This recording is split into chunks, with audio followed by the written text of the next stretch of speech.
So, okay naman siguro yung mata ko, ano? Ano sa palagay niya? Panging parang nasuntok na essence, oh. Kaya pag may nagtatanong sa akin, sabi ko, nasuntok ako ng asawa ko.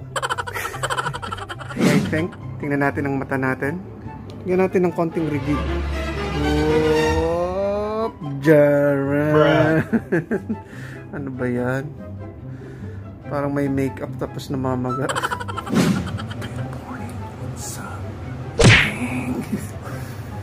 Mas maliit naman na siya. Pero maga pa rin. Mas maliit na. Whoop! Boy, malaki pa rin. Lalagyan natin ng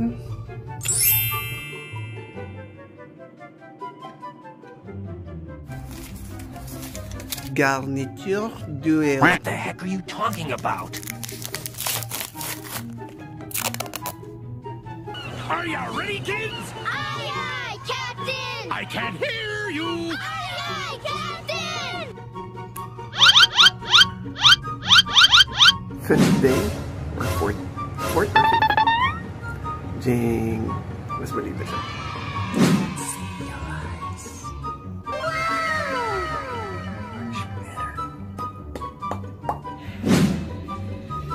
Ay, ginagawa mo! So, yun yung mata natin. Jaran. Much better na siya, diba? Oh. Pero, ang problema dyan is, ano naman to? Parang lumipat siya. Hello everyone and welcome again. Ngayon lang ulit tayo nakapaggawa ng ating video sa ating clinic. Anyway, recently, the past few days or inabot yata ng 1 week, nagkaroon ako ng problema sa aking mata. And it's called blepharitis. Nakita nyo naman dun sa video kung anong nangyari.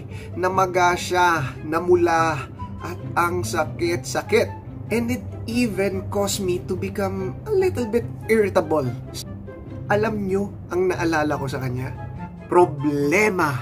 Because as you would known and experienced, problems cause pain, irritability, or losing your focus. And yun yung naranasan ko sa aking mata. But you know what else I realized? That problems will go away. Problems are temporary. These challenges are meant to test us, to mold our character, to put our faith in Jesus, and to focus in the eternal. During that time that I was having that eye problem, the pain caused me to lose my focus on what I have. That I still have one good eye.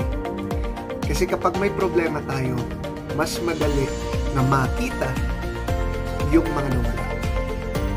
At mas mahirap makita kung ano yung natitira. Mas madali ang magalit kesa sa magpasalamat.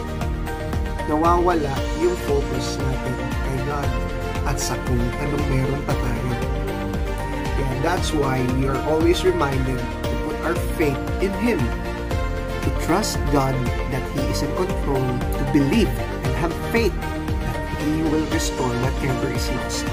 Pero tatandaan nyo, hindi nawawala ang problema sa buhay. Tulad ng nangyari sa mata ko, muntikan pang lumipat sa baba. But the thing is, now that you have developed a good and strong relationship kay God, nandun na yung trust mo sa Kanya, nandun na yung tiwala mo na hindi Kanya papabayaan, you know what happens? You become stronger in facing another problem, knowing that God is with you.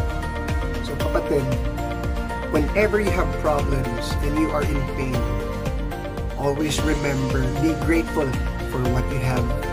Always remember that you have the Lord with you. And remember that He will restore whatever is lost. It says in Deuteronomy chapter 30 verse 3, God, your God, will restore everything that is lost. He'll have compassion on you. He will come back and pick up all the pieces from all the places that you are scattered. So mga kapatid, whenever you are faced with problems that may cause pain, always remember that you have a God who will restore whatever is lost, and you have a God who has compassion. So kahit pikit lang yung isang mata, you are still thankful and hopeful knowing that the Lord is with you. Stay safe. God bless.